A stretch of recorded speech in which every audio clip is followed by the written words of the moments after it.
देखिए, माननीय मुख्य अतिथि, आदरणीय शिक्षकगण, अभिभावकगण और मेरे प्रिय मित्रों और प्रिय छात्रों, आज हम सब यहाँ 26 जनवरी गणतंत्र दिवस के ऐतिहासिक अवसर पर एकत्रित हुए हैं। यह दिन हर भारतीय के लिए गर्व का दिन है। इस दिन सन 1950 26 जनवरी 1950 को भारत में यानी कि भारत का संविधान लागू हुआ और हमारा देश एक संप्रभु लोकतांत्रिक गणराज्य बना। इस देश इस वर्ष 77वां गणतंत्र दिवस मना रहा है। यह दिन स्वतंत्रता सेनानियों के बलिदान, संविधान के महत्व, राष्ट्रीय एकता, देशभक्ति और छात्रों की जिम्मेदार भूमिका को समझने का अवसर प्रदान करता है। गणतंत्र दिवस 2026 भारत के लोकतांत्रिक मूल्यों, संविधान की शक्ति और नागरिक अधिकारों का प्रतीक है। भारत को आज़ादी 15 अगस्त 1947 को मिली, लेकिन एक मजबूत संविधान के बिना देश को सही दिशा में चलाना संभव नहीं था। इसलिए 26 जनवरी 1950 को संविधान लागू किया गया। इस संविधान ने सभी नागरिकों को समान अधिकार दिए और भेदभाव को समाप्त करने का प्रयास किया। साथियों, भारत का जो संविधान बनने का जो समय लगा, 2 वर्ष 11 माह और 18 दिन का समय लगा। 15 अगस्त 1947 को भारत आज़ाद हुआ था और हमारा जो संविधान जो बनने की जो प्रक्रिया है 9 दिसंबर 1946 से शुरू हो चुकी थी, जबकि 26 जनवरी 1950 को हमारा संविधान लागू हुआ था। 26 जनवरी 1950 को। साथियों, गणतंत्र का अर्थ है जनता द्वारा जनता के लिए शासन। इसका मतलब है कि देश की असली शक्ति जनता के पास होती है। हमें वोट देने का अधिकार मिला है, जिससे हम अपने प्रतिनिधि चुनते हैं। यह अधिकार हमें बहुत सोच समझकर उपयोग करना चाहिए। संविधान हमें अधिकार देता है, संविधान हमें कर्तव्य सिखाता है और हमारे देश के स्वतंत्रता सेनानियों ने देश की आज़ादी के लिए अपना सब कुछ बलिदान कर दिया। उनके सपनों का भारत तभी बन सकता है जब हम ईमानदारी, अनुशासन और मेहनत को अपने जीवन में अपनाएं। छात्र देश का भविष्य होते हैं। आज हम जो सीखेंगे वही कल देश को दिशा देगा। हमें शिक्षा को केवल नौकरी पाने का साधन नहीं बल्कि समाज सुधार का माध्यम बनाना चाहिए। स्वच्छता, पर्यावरण संरक्षण और आपसी सम्मान जैसे मूल्यों को अपनाना बहुत ज़रूरी है। हमारा संविधान हमें मौलिक अधिकार देता है, हमारे मौलिक कर्तव्य याद दिलाता है। साथ ही साथ अंत में मैं यही कहना चाहूँगा कि गणतंत्र दिवस हमें अपने अधिकारों के साथ साथ कर्तव्यों को भी याद दिलाता है। आइए हम सब मिलकर ये संकल्प लें कि हम एक सशक्त, आत्मनिर्भर और एकजुट भारत के निर्माण में अपना योगदान देंगे। धन्यवाद। जय हिंद। साथियों, रिपब्लिक डे यानी कि गणतंत्र दिवस, हमारा जो संविधान आज ही के दिन 26 जनवरी 1950 को लागू हुआ था। हमारे संविधान को निर्मित हुए साथियों 76 वर्ष कंप्लीट हो चुके हैं और 77वां रिपब्लिक डे गणतंत्र दिवस हम मनाने जा रहे हैं। आज के दिन को हम महत्वपूर्ण रूप से याद करते हैं, क्योंकि बिना संविधान के, बिना कानून के हमारा देश को चलाना बहुत ही ज़्यादा मुश्किल काम था। इसलिए एक दस्तावेज, एक कानूनी दस्तावेज जो कि है भारतीय संविधान, जो सभी नागरिकों को यानी कि बच्चों को, बुजुर्गों को, महिलाओं को और पुरुषों को एक समान अधिकार की बात करता है। हमारा जो संविधान जब लागू हुआ था तो इसको बनने में 2 वर्ष 11 माह और 18 दिन का समय लगा था। 9 दिसंबर 1946 को संविधान सभा की प्रथम बैठक होती है और साथियों 11 दिसंबर 1946 को संविधान सभा की दूसरी बैठक होती है। पहली बैठक के दिन डॉक्टर सच्चिदानंद सिन्हा अस्थायी अध्यक्ष चुने जाते हैं और 11 दिसंबर 1946 दूसरी बैठक के दिन जो संविधान जो सभा है उसके स्थायी अध्यक्ष जो है डॉक्टर राजेंद्र प्रसाद जी का चयन होता है।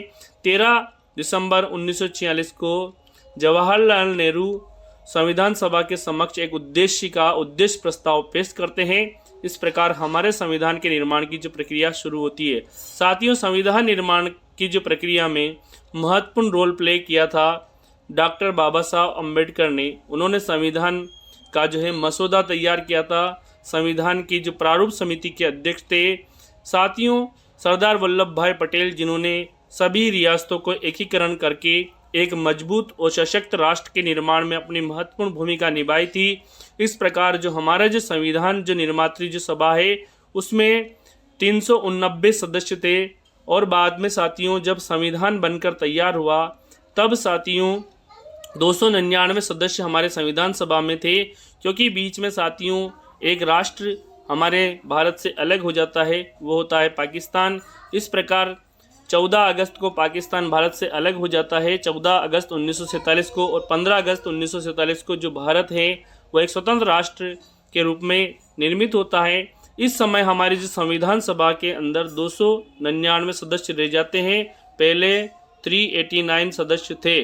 इस प्रकार जो हमारी जो संविधान सभा 299 जो सदस्य हैं, अंतिम रूप से जब संविधान जो आखिरी में लागू होने वाला था उस समय साथियों 299 सदस्य में 284 सदस्य संविधान सभा पर हस्ताक्षर करते हैं और हमारे जो संविधान जो है इसको लागू करते हैं। संविधान साथियों एक सामान्य किताब नहीं है, संविधान राष्ट्र के एक प्रतीक है।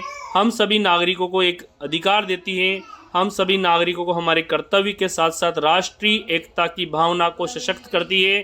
संविधान एक सामान्य किताब नहीं है। संविधान के अंदर हमारे विभिन्न भाग हैं साथियों। मूल जो संविधान के अंदर 395 अनुच्छेद थे और 8 अनुसूचियां थी और साथियों 22 भाग थे। इस प्रकार जो हमारा जो संविधान जो है महत्वपूर्ण जो नागरिकता संबंधी राज्य और मौलिक अधिकार, मौलिक कर्तव्य, नीति निर्देशक तत्व, संघीय शासन प्रणाली और विभिन्न मौलिक अधिकार के साथ साथ हमें नीति निर्देशक तत्व के बात भी करता है। मौलिक कर्तव्य हमें याद दिलाते हैं कि हमारे राष्ट्र के प्रति हमारे क्या कर्तव्य हैं। हमें महत्वपूर्ण कर्तव्यों को हमें याद रखना चाहिए। हमारे संविधान के अंदर साथियों पहले 10 मौलिक कर्तव्य थे। 11वां जो मौलिक कर्तव्य राइट टू एजुकेशन जो कि 86वां संविधान संशोधन 2002 के अंदर हमारे संविधान के अंदर 11वां मौलिक कर्तव्य जुड़ा और 11वां मौलिक कर्तव्य हमें हर माता पिता को याद दिलाता है कि हमें हमारे जो बच्चों को 6 से 14 वर्ष तक के बच्चों को अनिवार्य एजुकेशन दिलाना चाहिए। साथ ही साथ ये जो मौलिक कर्तव्य साथियों एक बच्चे का अधिकार भी बन जाता है। आर्टिकल 21 के अंदर जो है एक बच्चे का अधिकार है अनिवार्य एजुकेशन यानी कि अनिवार्य शिक्षा। तो 21 को साथियों हमारे जो संविधान जो है वो हमारे महत्वपूर्ण अधिकार, हमारे मौलिक फंडामेंटल जो राइट्स है आर्टिकल 12 से लेके आर्टिकल 35 तक हमारे जो हैं संविधान के अंदर जो मौलिक अधिकार हैं। साथियों 14 से 18 के अंदर हमारे समानता के अधिकार हैं, 19 से 22 के अंदर स्वतंत्रता के अधिकार हैं, 23 से 24 के बीच में शोषण के विरुद्ध अधिकार हैं और 23 से 24 में शोषण के विरुद्ध अधिकार हैं। और साथियों 25 से 28 के अंदर धार्मिक स्वतंत्रता की बात की गई है, 25 से 28 के बीच में धार्मिक स्वतंत्रता की बात की गई है और 29-30 के अंदर साथियों हमारी शिक्षा और संस्कृति की बात की गई है। साथ ही साथ आर्टिकल जो 32 है जिसे डॉक्टर बाबा साहब अम्बेडकर ने कहा था संविधान की हृदय और आत्मा कहा था। तो साथियों आर्टिकल 32 संवैधानिक उपचारों का अधिकार है। संवैधानिक उपचारों के जो अधिकार के तहत 5 प्रकार की रिट दायर की जा सकती है और इसे बाबा साहब ने संविधान का हृदय और आत्मा कहा था। इस प्रकार जो हमारे संविधान के अंदर संपत्ति का जो अधिकार था उसे निरसित कर दिया गया है। अब साथियों हमारे जो मूल संविधान के अंदर पहले 7 मौलिक अधिकार थे, आज वर्तमान में हमारे 6 मौलिक अधिकार हैं। तो संविधान हमें महत्वपूर्ण अधिकारों की बात करता है, साथ ही साथ संविधान के अंदर आर्टिकल 51 के अंदर हमारे मौलिक कर्तव्य की भी बात करता है। मौलिक कर्तव्य हमारे देश के प्रति हमें कर्तव्यता की बात करते हैं। इसमें हमें महत्वपूर्ण बातें याद रखनी चाहिए। हमारी संस्कृति, हमारे गौरव को बनाए रखना चाहिए। राष्ट्रीय ध्वज का सम्मान करना चाहिए।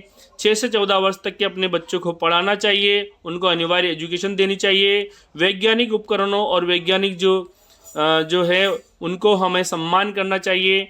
हमारे जो राष्ट्रीय स्मारक है उनका सम्मान करना चाहिए। राष्ट्रीय धरोहर जो है उनका हमें सम्मान करना चाहिए, उनकी सुरक्षा करनी चाहिए। हमारे जो प्राकृतिक जो पर्यावरण है वह प्राकृतिक वन्य जीव संरक्षण जो है उनका भी हमें सम्मान करना चाहिए। प्रत्येक जीव मात्र के प्रति हमें दया भावना रखनी चाहिए और राष्ट्रीय जो है समानता एकता की भावना हमें रखनी चाहिए। ये महत्वपूर्ण जो हमारे संविधान के मौलिक कर्तव्य हैं और मौलिक कर्तव्य हमें याद दिलाते हैं कि एक इंसान, एक जो भारतीय नागरिक है, एक इंडियन के क्या मौलिक कर्तव्य हैं और हमारे जो अधिकार है, संविधान हमें अधिकार भी देता है और हमें हमारे कर्तव्य भी याद दिलाता है। तो साथियों, इस प्रकार छोटी सी स्क्रिप्ट के साथ गणतंत्र दिवस की आप सभी को बहुत बहुत शुभकामनाएं। जय हिंद, वंदे मातरम।